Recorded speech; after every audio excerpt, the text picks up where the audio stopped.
Hey guys, today I wanted to make you a video that was a little bit more in-depth, but we're getting a live stream today because I didn't have a whole lot of time to plan a video for today because I'm going to Montreal today.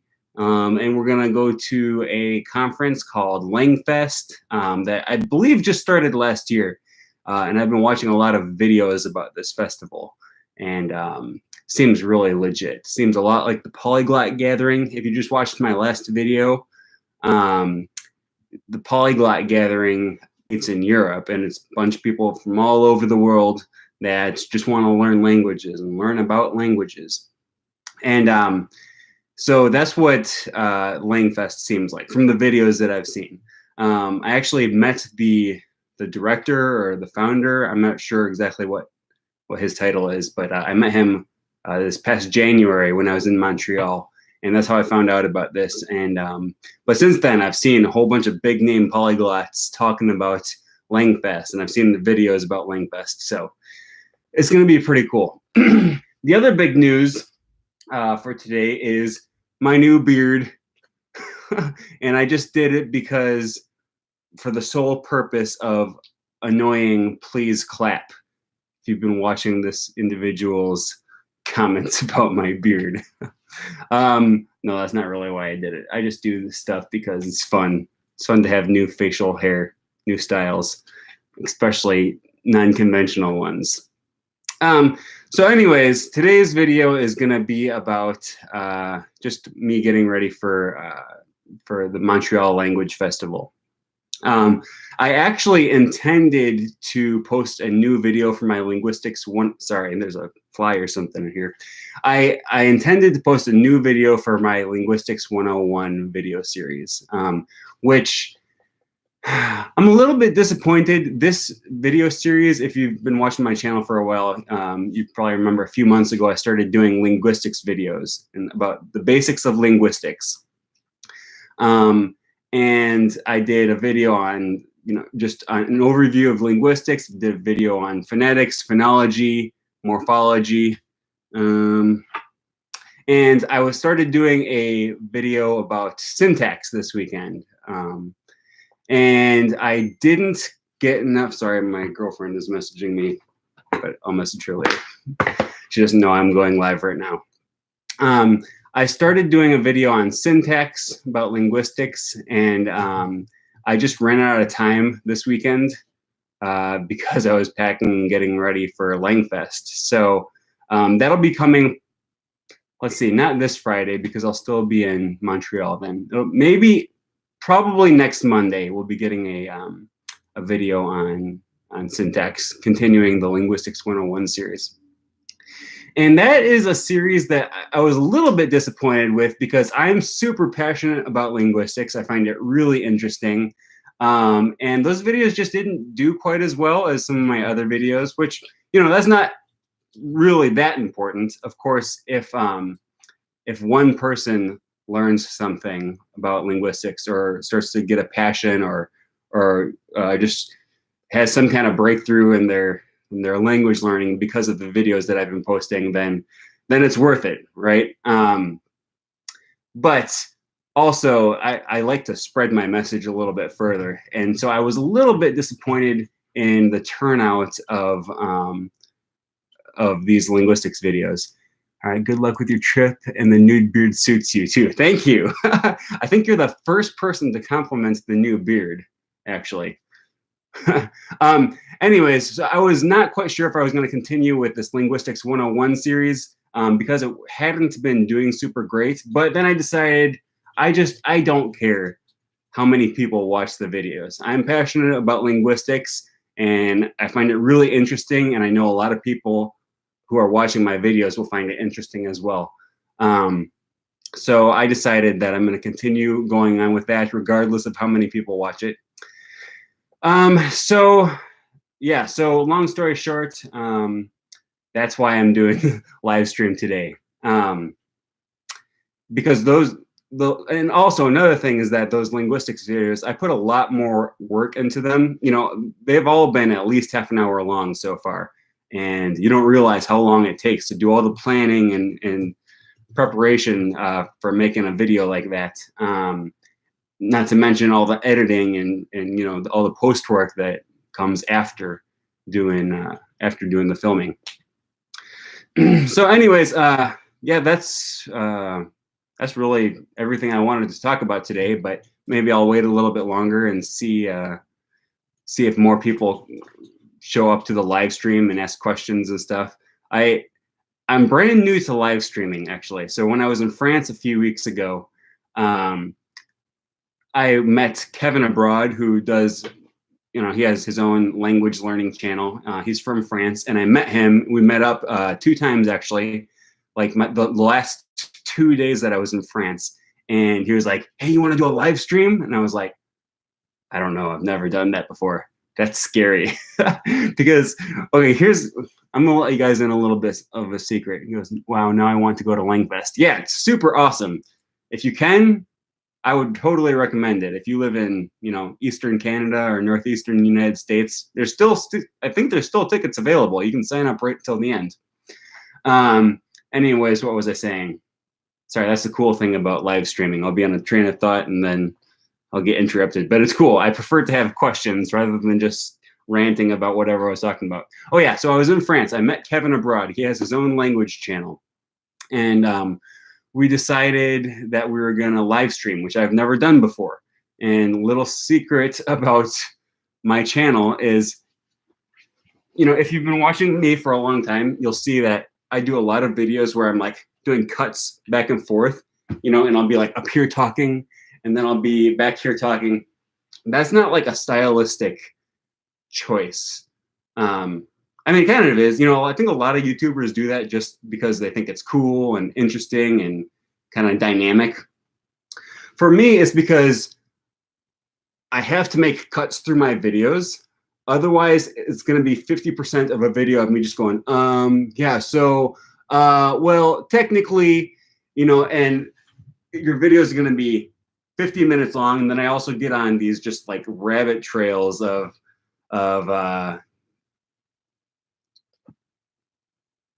when my brain doesn't work and I can't think of the words that I'm trying to say. No, and then I also get, you know, I get off on these trails of just going off and talking about random topics for like 10 minutes. And then I put it in Final Cut Pro afterwards when I'm done videotaping and I edit it and I'm like, I just spoke for like 10 minutes off of the topic. So I just cut that whole thing out. And that's why you see a bunch of times, you know, it goes from cut to cut to cut. Here, I got another question. How many languages do you know? Oh, that's an interesting one. Question that I get all the time, actually. And it's interesting because I don't really know how to answer this question. So native language is English, obviously. I'm fluent in Spanish. And I don't like to use the word fluent. Not because I'm not fluent in Spanish, but just because it's so hard to define, right? So I try to avoid using the word Spanish, but my Spanish is quite solid. You know, I don't have any problem communicating with people in Spanish. But I just don't like using the word fluent because people that haven't done a lot of time learning languages have this misconception where it's just like, I don't know, either you are fluent or you're not fluent. And if you are fluent, it means that you can speak just like any native speaker, which is not true. Like I can't speak like a native speaker of Spanish, but I can communicate very well and easily with them, but I don't sound like a native speaker of Spanish. And my grammar isn't perfect all the time. And every once in a while I run into words that I don't understand, which is normal. So English and Spanish are my really strong languages. French, I'm getting better in. I can hold entire conversations in French with some difficulty and with circumlocution, and a lot of times asking people to rephrase what they were saying. So English, Spanish, French. Specifically, I'm trying to learn Canadian French because I go to Canada all the time. And I like France as well, but I don't really have a strong desire to go back to France. Well, I take that back. I would like to go to France again and learn a little bit more about the history and stuff, World War I, World War II, maybe the French Revolution. That stuff's interesting to me, but I like Canada a lot, and hence why I'm going to Canada today. Canadian French is funny, LOL. Yes, it is. No offense to the Quebecois, but Canadian French just kind of sounds like hick French to me. They don't sound, the French language is kind of known for being very elegant and the language of love. And then you listen to people from Canada speaking, and they sound kind of like, I don't know. It reminds me of like a mixture of like a working class Irish accent and an American South, like south of the United States accent, of someone speaking French with a mixture of those two accents. It's really interesting, but I actually love it. I think it sounds awesome. And so that's my favorite accent. That's the accent I want to learn, especially since I just spend so much time there. Can you talk in Spanish for a little bit? Wow, that's very interesting. I'm from South America. Okay, he wants me to speak in Spanish a little bit. Bueno, voy a hablar un poco de español, pero normalmente quiero hablar inglés cuando hablo, cuando hago videos en mi canal, porque la mayoría de la gente que ven mis videos no hablan español. Bueno, es un canal para los hablantes, para la gente que quiere aprender idiomas, pero algunos de ellos no hablan español. So I prefer to speak English on this channel. And it's not because I'm afraid of speaking Spanish or speaking French or any of my languages. It's just because English is kind of the lingua franca. Did I say franca? It's kind of the lingua franca of the world. And so it's just easier to do things in English because, most people understand English. All right. Are you better in Spanish or French? Definitely Spanish, for sure. Spanish. My French is, so I just spent a month in France, and my French is a lot better than it was a month ago. And I'm not sure if it's entirely because I was in France or because, so obviously moving to the country is going to be beneficial to your language. Obviously I'm better at French now because I was in France, but more so than actually being in France, I think I've improved so much because I had a month to dedicate just to French, right? So it's hard to do when I'm at home in Wisconsin, right? So when I'm home, if I had the opportunity to just dedicate an entire month just to learning French every day, and little else than that, I probably would have progressed almost as much as I did while I was in France. So this is just my speculation, this is my theory. Sorry, I don't know if you guys can hear that. I have a lizard over here. Let me just show you this really quick. And this lizard is really stupid. He's trying to get out of the cage. And so this is a little secret for you guys who are watching the live stream right now. Almost every video I make, I just want to kill that thing because it makes all kinds of noise. All right, sorry, I'm getting lost in my train of thought. What was I saying?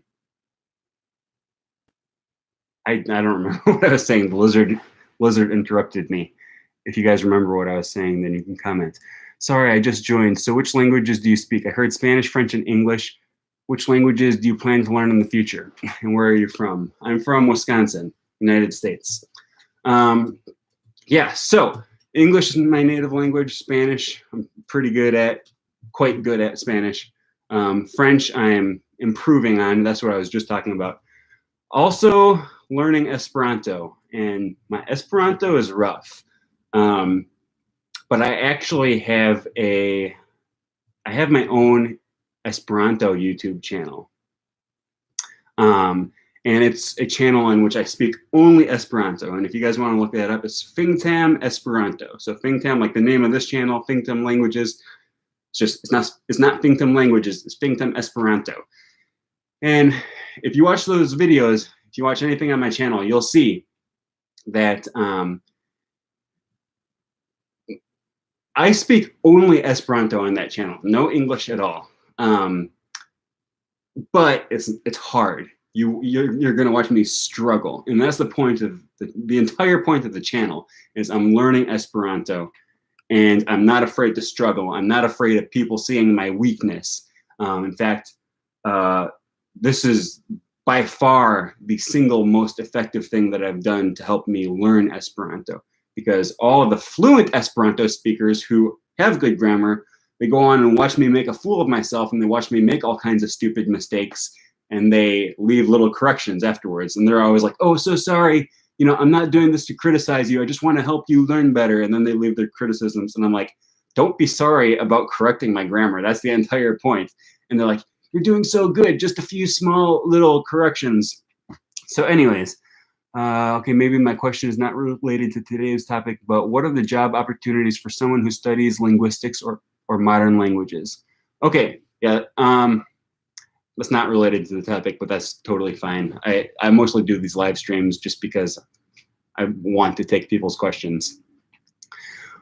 Job opportunities for someone who studies linguistics. All right, this is a very broad field, touches all kinds of things. And there's no job description that is called linguist, okay? You have to, at least as far as I'm aware, there's not. You have to specialize in something: phonetics, phonology, syntax, semantics, second language acquisition, first language acquisition. And there's all kinds of things that you don't realize go into life, right, that are related to languages and language learning. So, for example, you have a phone, right, or an iPad, right? Siri, what is 7 plus 7? Oh, it's in French. Siri, I don't know, what should I ask it in French? Comment allez-vous? Comment allez-vous? Je vais plutôt bien, Aaron. Okay, so someone had to figure out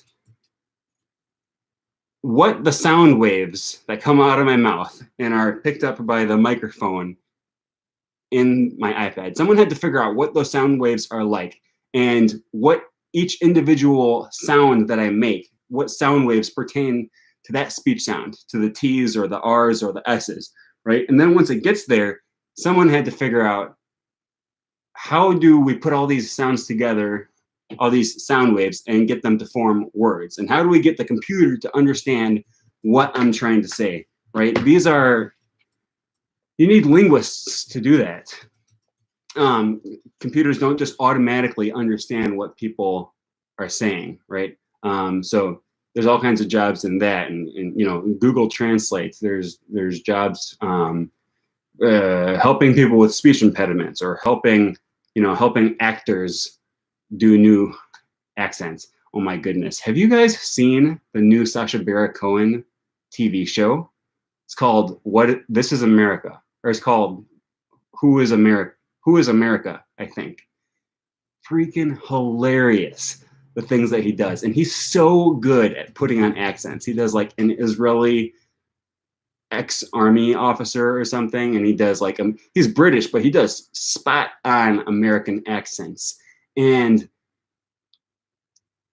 I think he's just very talented at accents and stuff.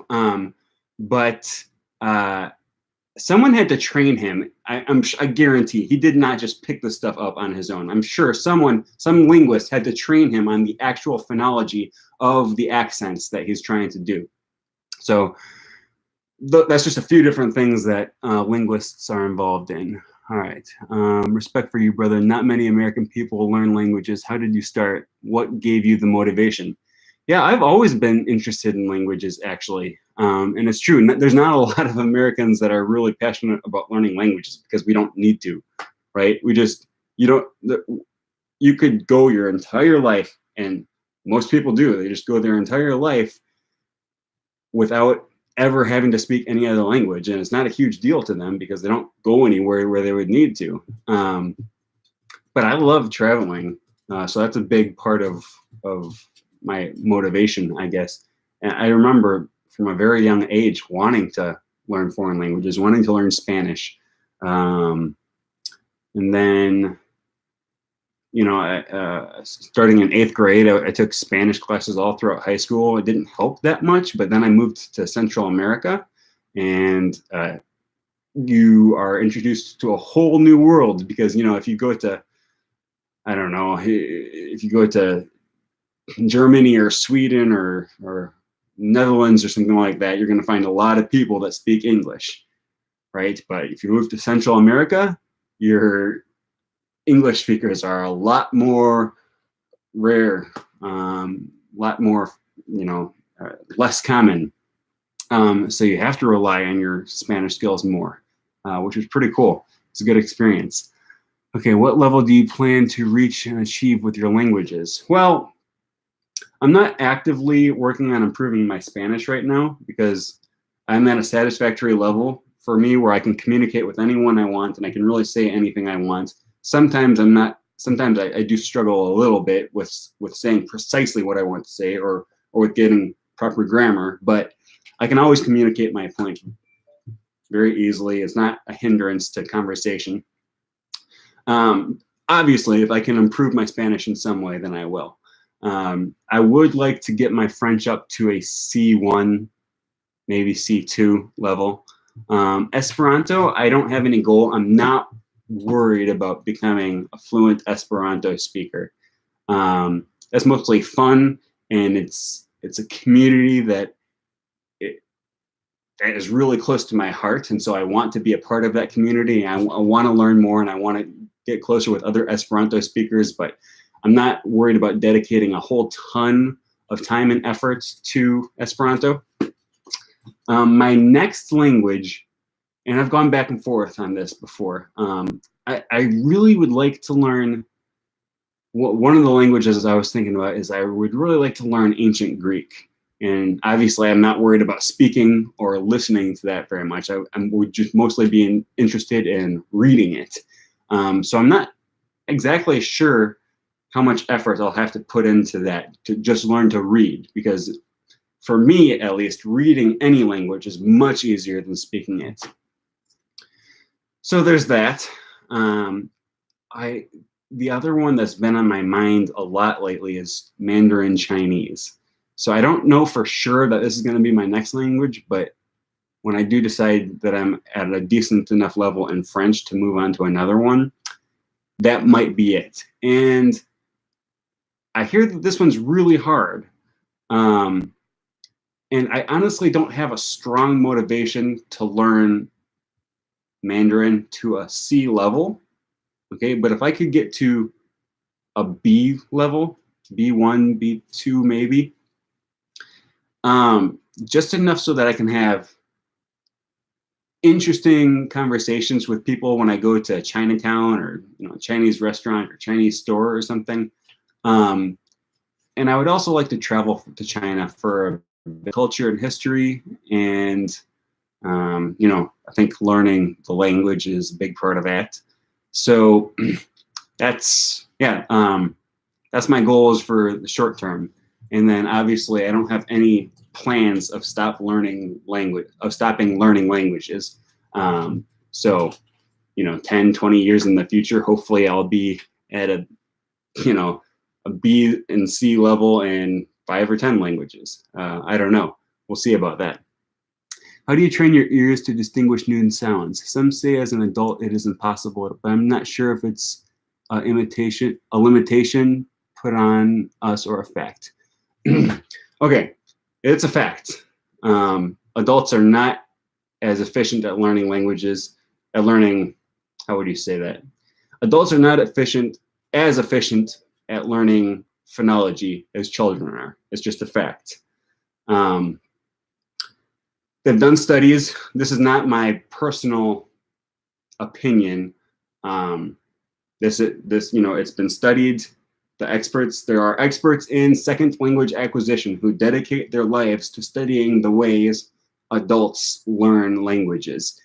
And their conclusion, what the evidence is pointing, now granted, studies can be misleading, scientists can reach wrong conclusions, but all the evidence points to what you said, that adults just are not able to learn phonology all the way. You're always going to have a little bit of an accent. Now, I know every time I say that, and I say this all the time, and every time people come back and they're like, yes, you can. It's a myth. I hate when people say you can't learn languages as an adult. Now, I'm not saying that. I'm not saying you can't learn languages. And I'm not saying you can't reach a very good level. Luca, what's his name? Luca, it starts with a C, the polyglot from Italy. People always bring him up. He has a perfect American accent. Actually, no, he doesn't. Granted, there's a bunch of American accents, but if you listen very carefully, you can hear he still has a little bit of an accent, of foreign accents. Obviously, even the people in the United States have an accent. I have an accent. I have a northern accent. The people have southern accent, California accent, Boston accent, whatever. But he has an Italian accent. Okay. Now, it's not noticeable unless you're really paying close attention. Okay. So he's gotten very good at his accent.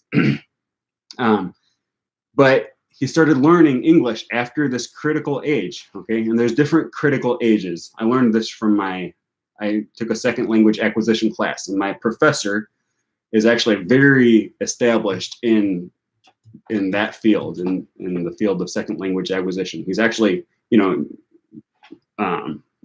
quote him in our textbooks and stuff, and he's published a lot of articles and a lot of studies. And so what he says is that after the age of about 5 or 6, so very young, there are different critical ages for different aspects of language learning. Okay, so after about the age of 5 or 6, if you have not started learning the language at that point, you never will fully be able to grasp the phonology of the language. Okay, that's just the phonology. Your syntax can be perfect. Or maybe that's phonetics. I don't remember exactly. So actually, I'm taking a first language acquisition course this semester, so I'm really excited for that. But by the age of, I think, like 5 or 6 months, infants are able to distinguish all of the phonemes of the language that their parents speak to them. And then by I think it's around 5 or 6 years old, if you haven't started learning the actual phonemes, the speech sounds of your language, you're just not going to be able to produce those in a completely native-like way. Now, again, you can be very good. You can get very close, but the phrase that my professor always used is, when you scratch the surface, you're going to find an accent, or you're going to find non-native-like utterances. I don't know exactly what it means when he says if you scratch the surface. I guess it means if you look very closely at their accents. And also, if you're tired, if you're sleepy, if you're under a lot of pressure, then your native accent will come out a little bit more. All right, you mentioned that you might move to the next one once you feel that your level of French is distant enough. Did I say distant enough? I think I might have said good enough or something, satisfactory. Okay, and then they say, what level is distant enough for you? I don't know for sure what level of French I'm going to need to get to. I'm considering going to Quebec to get another degree. So obviously, if I move there, I'm going to want to improve my French a lot. and I have 1 or 2 semesters left. I'm not sure. I haven't decided yet. I can graduate this semester, or I can do 1 more semester and get some more credentials. I haven't quite decided what I'm going to do yet, but I would really like to move to Quebec because I love it there. And so the question is, you know, if I do decide to move there, well, it's not a question. If I do decide to move to Quebec for school, then I'm going to want to improve my French a lot. And if not, if I stay in the States or if I go somewhere else, then maybe my level of French that I have right now is satisfactory. I'm also taking 2 more French classes this semester, so I can only improve more over the course of the next 6 months. Okay, oops, I meant to write decent. Okay, yeah. And he says, and I make a fool of myself, LOL, but you mentioned don't be afraid of mistakes, so I shouldn't be ashamed. Exactly, right? So I'm assuming your English is probably not your native language. And I commend you because it takes a lot of, you need to be very bold. Yeah, okay, it's not your native language. You need to be very bold in order to even ask questions in a language that's foreign to you on a live chat. And you made a mistake. You're an idiot. Never do it again. I hate you. Unsubscribe from my channel. Right? Obviously, no one's going to say that. No one cares. You made a mistake. That's it. Like, and now you've learned, right? And now you probably will never make this mistake again because I'm putting so much emphasis on your mistake. It's ingrained in your mind. So I commend you. I say keep doing that. Keep making mistakes. The more mistakes you make, the more you're going to learn. All right. Do you also use italki? Is it very good for conversations? Okay, I've actually, to my shame, I've never used italki before, and I keep telling myself that I need to because it seems like a really good program. I've used other similar free programs. I've used Hello Talk. I've met people on interpels.com or interpels.net. I think it's interpels.net. It's a pen pal website that is designed to connect you with other people from around the world. And, you know, you meet other people and mainly you message back and forth with them. But then if you can set up a time that works for both of your time zones to do Skype, then you speak and, you know, then you practice together. The problem with that is, one, either you're going to find a non-native speaker who wants to practice your language with you, and that's fine. You know, you'll still get practice in, but it's practice with a non-native speaker. Or, so one, you find a non-native speaker, or 2, you're going to find a native speaker who is willing to practice their native language with you, but they also expect you to practice English or your native language with them. So then you have to split your time in half. And that's fine as well. You know, nothing wrong with helping someone else learn, but if you're really dedicated to just honing in on your language, then italki could be a good way because you just pay them for their time rather than having to take up your time. But I've never used it. I do want to, and I've heard a lot of people use italki very effectively. You know, it seems like all the really big name polyglots use italki, and so without having ever actually used it, I would still recommend doing it. It sounds really good to me. All right. The problem with italki is that it can be hard to find teachers that are good and affordable. Teachers can change their fee anytime.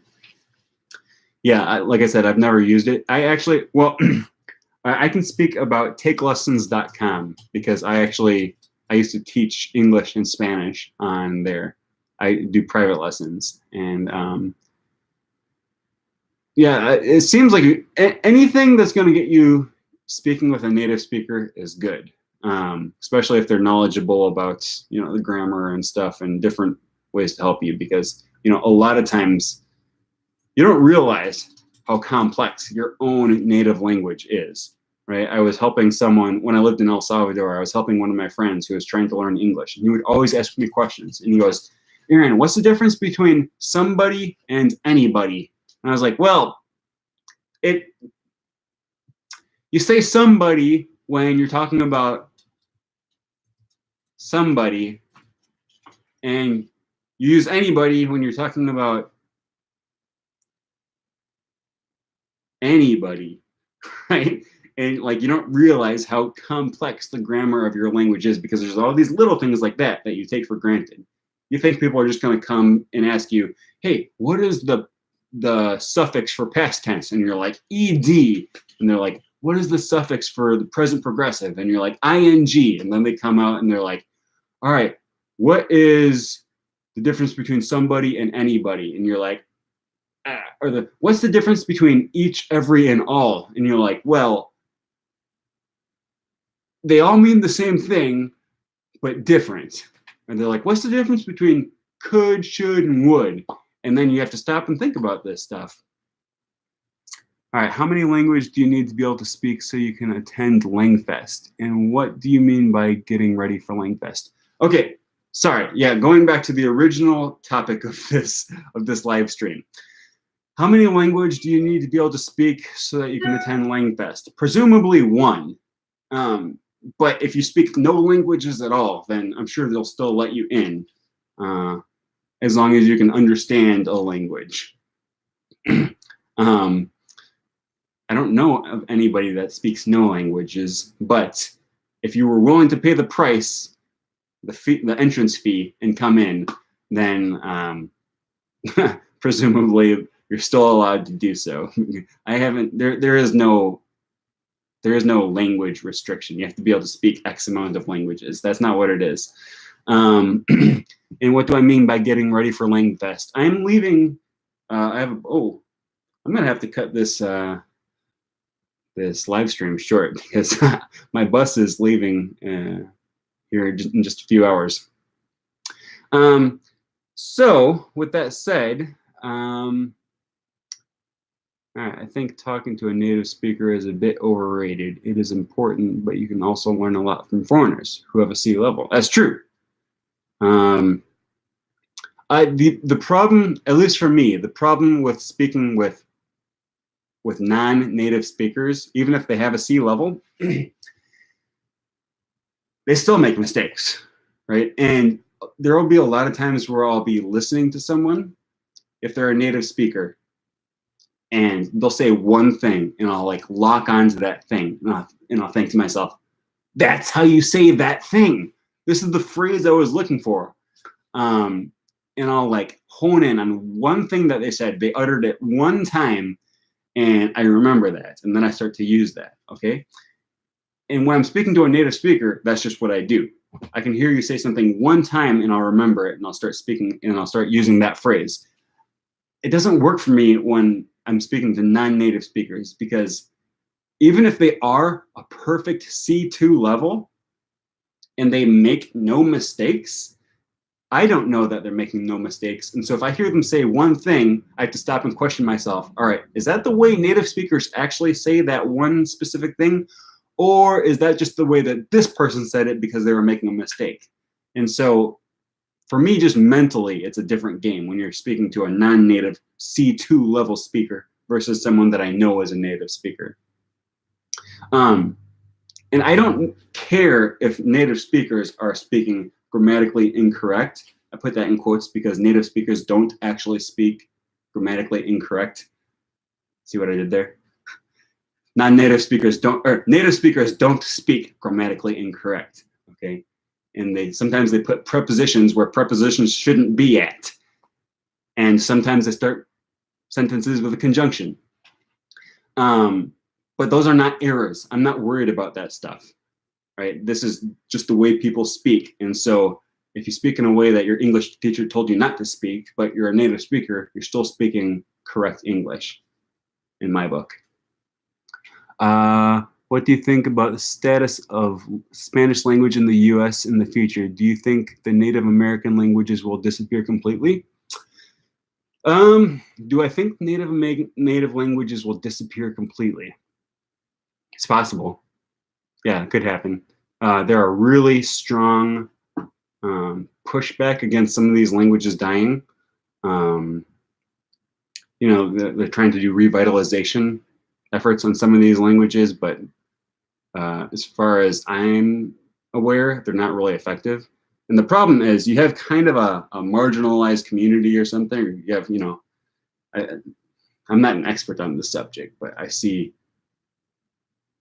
I believe a lot of the reservations in Native American areas are a little more impoverished, and not through any fault of their own, but I think because of a lot of past history and bad government programs and stuff.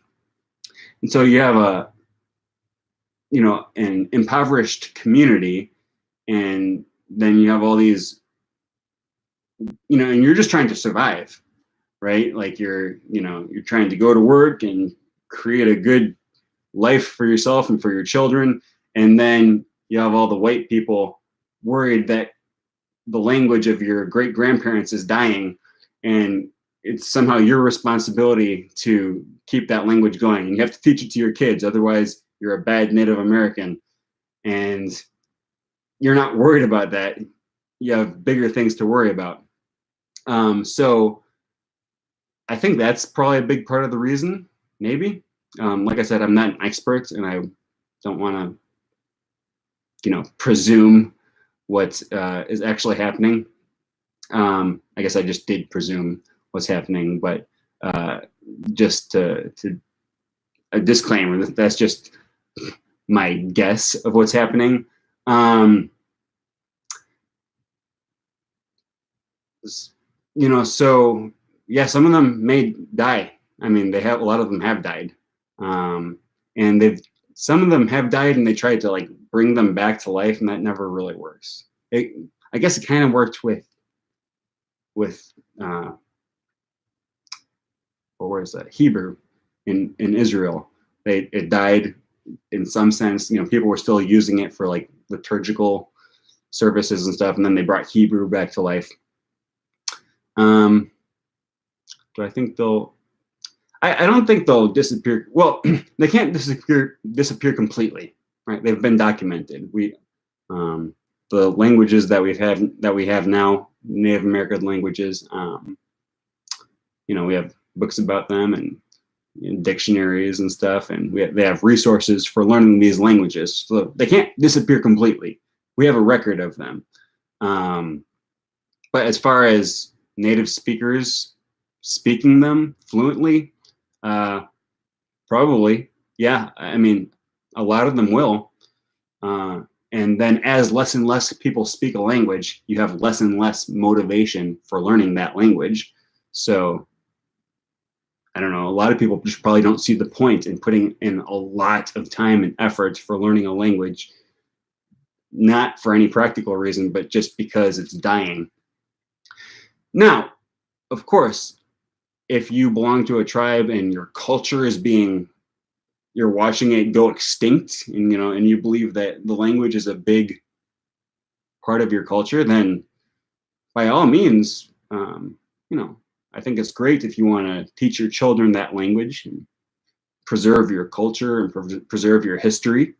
If you have the time and energy and money and resources to do that, but if not, I wouldn't feel guilty about that, you know, because you're a human and you have needs, and learning a language is difficult and it takes a lot of time and effort. So I don't know. That's a tough question. I'm not an expert on sociolinguistics. I did take a class on that one time, but it's I don't know if there's a real good answer to that.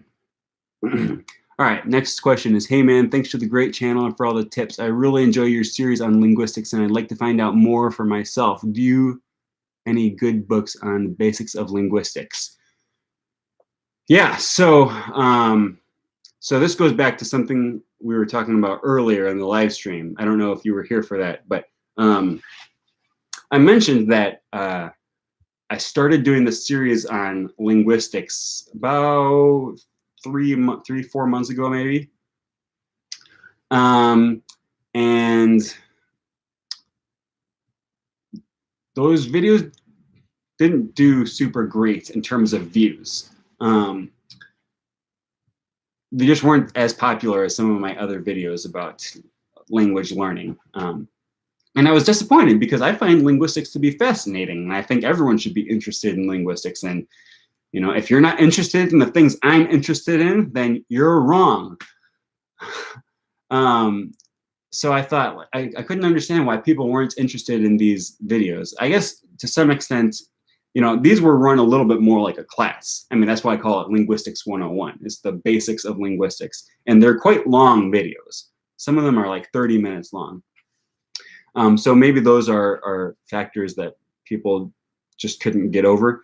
And so I was a little disheartened by the lack, just that this video series, Linguistics 101, wasn't very successful. But then it never totally killed my passion for it, right? I still want to share linguistics. And even if only 100 people view my video, that's still 100 people that have learned, and you know, maybe I've sparked a passion for linguistics in one of them. So even though my videos on linguistics don't do as well as my videos on language learning, I'm still going to keep putting them out.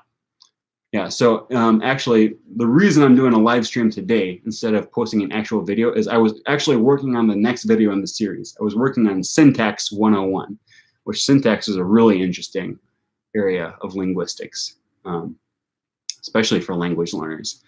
And I was working on it for putting it out today. I like to put out a video every Monday and every Friday. And I just never got around to finishing that video because I was pretty busy all weekend getting ready for my trip to Montreal today to go to LangFest.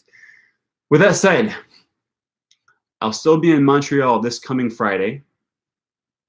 And then the following Monday, presuming I have enough time to work on that video this weekend, the following Monday, I should be releasing the next video in my Linguistics 101 series, and that'll be a video on syntax.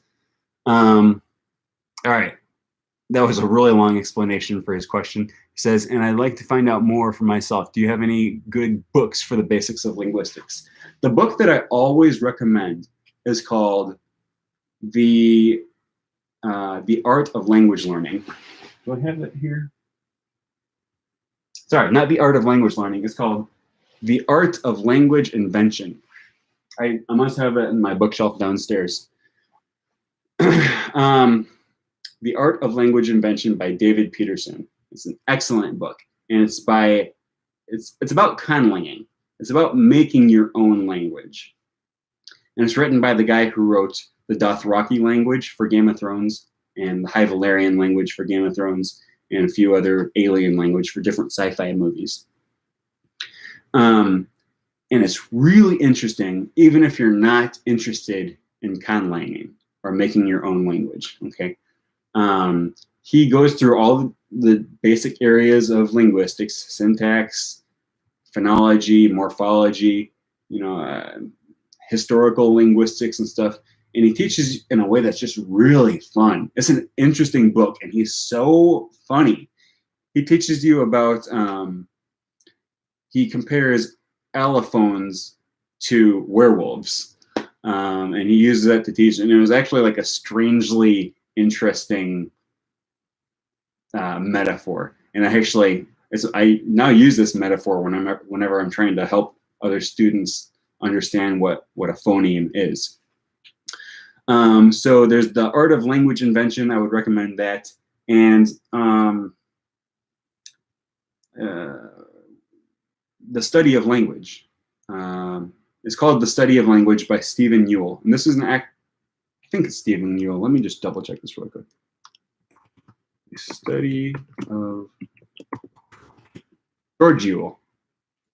Okay, The Study of Language by George Ewell. And I'm pretty sure you can find a free PDF of one of the older versions online.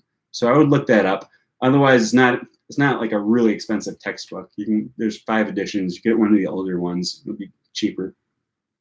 But it's an introductory textbook to linguistics, and that was the text for my first ever intro to linguistics class. It's really interesting. It's very easy. You don't need any prior knowledge. So if you're kind of academic and you like learning through textbooks, then I would recommend the study of language. He goes into each individual subsection of linguistics, phonetics, phonology, syntax, semantics, morphology, pragmatics, discourse analysis, historical linguistics, first language acquisition, second language acquisition, sociolinguistics. He just talks about everything, and it's easy to understand. It'll give you a basic primer in linguistics.